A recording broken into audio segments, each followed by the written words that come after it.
Olá! E finalmente chegamos ao último módulo do nosso curso. Vamos aprender agora sobre as emergências médicas mais comuns em odontologia. Você sabe me dizer quais são elas e quando elas acontecem? Será que apresentam um grande potencial de risco de vida para o paciente? E como vamos agir nessas situações? Estudos mostram que situações emergenciais que acontecem durante o atendimento odontológico ocorrem principalmente em dois tipos de procedimentos que são na extração dentária e no tratamento endodôntico. Isso acontece por causa do surgimento inesperado de dor, que estimula a liberação de catecolaminas, epinefrina e norepinefrina, que levam então a um episódio de complicação médica. A maioria das situações emergenciais em odontologia são potencialmente fatais, ou seja, as chances de desencadear óbito por conta de alguma complicação médica é menor se o diagnóstico e manejo do paciente for realizado de maneira rápida e eficaz. Mas, se esses aspectos forem negligenciados pelo cirurgião dentista, até mesmo um desmaio pode se tornar fatal ou deixar sérias sequelas para o paciente. Além disso, é muito comum atendermos no nosso dia a dia pacientes que possuem um certo grau de medo e ansiedade diante do tratamento dentário, não é mesmo? Pois é justamente nessas circunstâncias que as situações de emergência se desenvolvem, porque grande parte delas são dependentes de estresse. E dentre as diversas emergências que podem acontecer durante o atendimento, as mais comuns são pré-síncope, hipotensão ortostática, reação alérgica moderada, crise hipertensa, asma e síncope. Vamos agora aprender como realizar o diagnóstico e manejo do paciente em alguns desses casos. A perda da consciência é a situação emergencial mais comum no nosso ambiente de trabalho. Nesse caso, a pessoa perde os reflexos de proteção, como a tosse, por exemplo, e perde também a habilidade de manter as vias aéreas abertas para a passagem de ar. Por isso, é muito importante que o dentista faça o diagnóstico da condição o mais rápido possível para posicionar o paciente corretamente, evitando a aspiração de qualquer conteúdo presente na cavidade oral. Também, o posicionamento do paciente é crucial para manter a via aérea da vítima permeável, possibilitando então a oxigenação do sistema nervoso central, evitando possíveis sequelas. A perda da consciência pode ser causada por estresse, dor inesperada, posição vertical por longo período de tempo, fome e uso ou administração de fármacos. Além disso, ela é constituída por 3 fases. A primeira fase é a pré-síncope e ela é dividida em 2 estágios. No primeiro estágio, o paciente ainda está consciente, mas com sensação de pré-desmaio, que é caracterizada por sensação de calor na região do pescoço e face, palidez, suor frio e náusea. Nesse período, a pressão arterial estará normal e o pulso com leve taquicardia. Após essa etapa, notamos que o paciente estará com a pupila dilatada, com a respiração rápida e profunda, mãos e pés frios e tontura. A pressão arterial que antes era normal passa a sofrer uma depressão juntamente com os batimentos cardíacos e então o paciente desmaia. Mas o que fazer quando a pessoa está consciente, mas com essas sintomatologias? Primeiro, devemos posicionar o paciente na posição supina, ou seja, o paciente deve ficar deitado com os pés elevados e com a cabeça e tórax no mesmo nível. Podemos também estimular movimentos das mãos e pés para auxiliar o retorno sanguíneo para o sistema nervoso central. E atenção, não opte por colocar o paciente sentado e com a cabeça inclinada para frente, porque isso pode dificultar ainda mais o retorno sanguíneo. A segunda fase é a síncope, que é a perda da consciência propriamente dita. Quando o paciente está desmaiado, notamos que ele está com a pupila dilatada e com a respiração irregular ou com pouca profundidade, sendo que ela pode cessar totalmente e a pessoa ter apneia. Podemos perceber também que o pulso arterial está fraco, irregular e que os músculos do paciente estão relaxados. E como vamos agir no caso de um paciente desmaiado? Bom, assim que o paciente parar de responder aos nossos estímulos, vamos primeiro avaliar o grau de consciência dele, tocando nos ombros e falando com ele. Se ele não responder, vamos cessar totalmente o procedimento odontológico e remover os instrumentais presentes na cavidade oral do paciente. Então, vamos ativar a equipe do consultório para auxiliar na situação e colocar o paciente na posição supina, com os pés levemente elevados e com a cabeça e tórax no mesmo nível. Depois, vamos avaliar o pulso central e respiração por no mínimo 5 e máximo 10 segundos. Se a pessoa tiver pulso e respirando, vamos realizar a abertura da via aérea, inclinando a cabeça para trás e mantendo essa posição até o paciente voltar à consciência.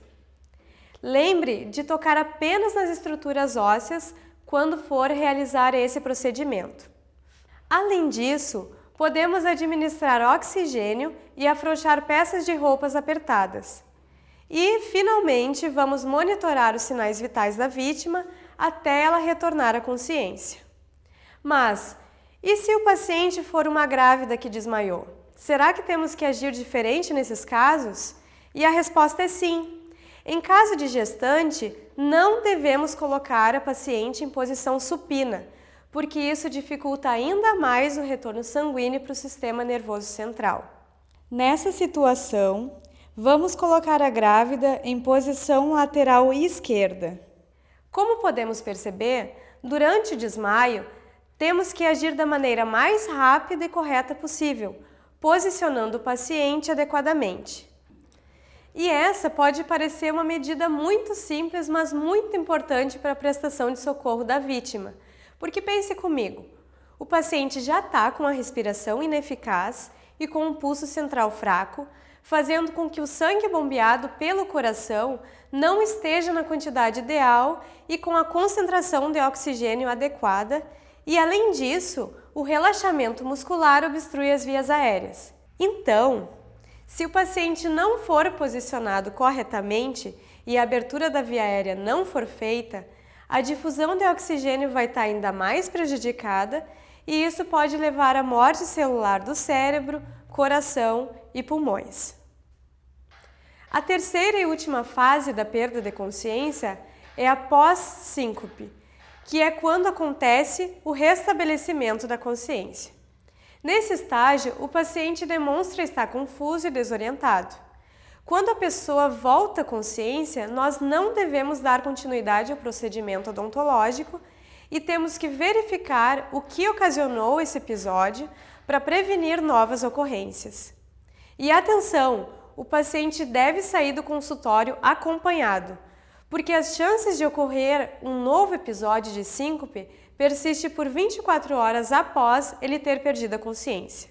E agora vamos aprender rapidamente sobre os dois tipos de desmaios mais comuns na odontologia, que é a síncope vasodepressora ou vasovagal e a hipotensão ortostática. A síncope vasodepressora é a primeira maior causa de desmaio no consultório odontológico. Nesse caso, a perda da consciência pode ser causada por estresse, ansiedade, dor repentina e recebimento de notícias inesperadas. E por que as pessoas podem desmaiar nessas situações? Bom, todos esses fatores que eu falei estimulam a liberação de catecolaminas, como adrenalina, na corrente sanguínea, para preparar a pessoa para uma situação de luta e fuga. Isso gera uma série de alterações no organismo que aumentam a vascularização das extremidades do corpo para o enfrentamento da situação de luta e fuga.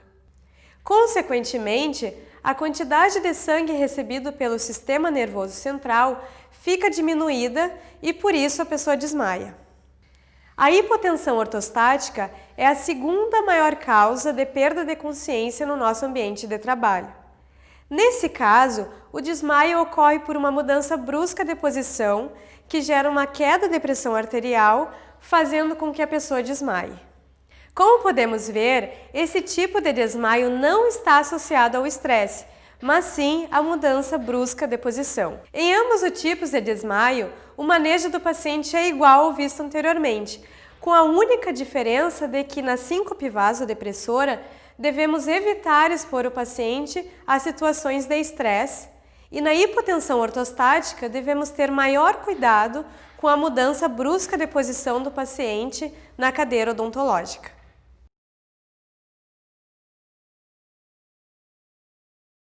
Como já sabemos, a hipoglicemia acontece pela diminuição da glicose no sangue.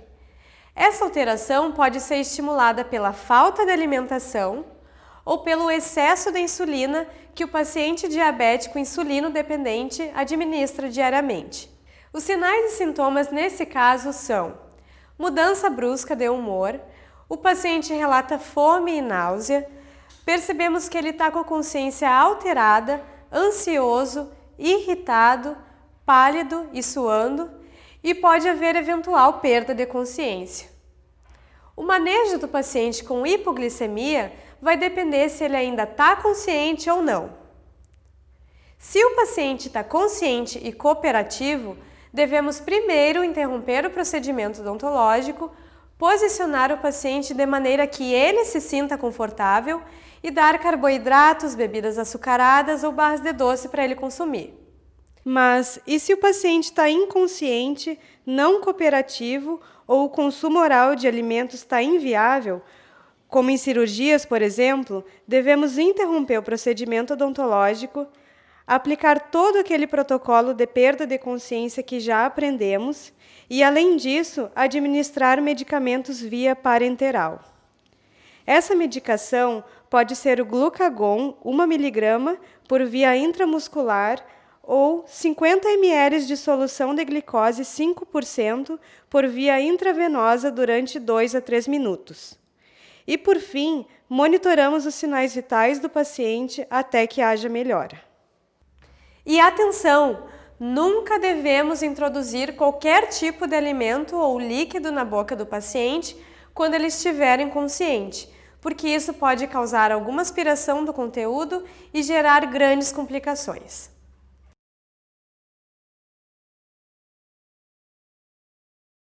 Vamos agora falar sobre o último item desse módulo. Você sabia que existem dois tipos de asma? Asma tipo 1, ou extrínseca, e asma tipo 2, ou intrínseca.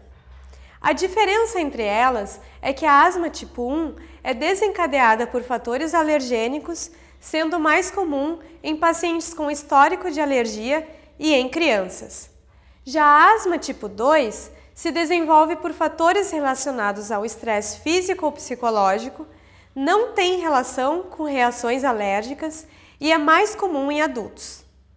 Agora que entendemos a diferença dos dois tipos de asma, vamos aprender sobre seus sinais e sintomas e como devemos socorrer o paciente nesse caso.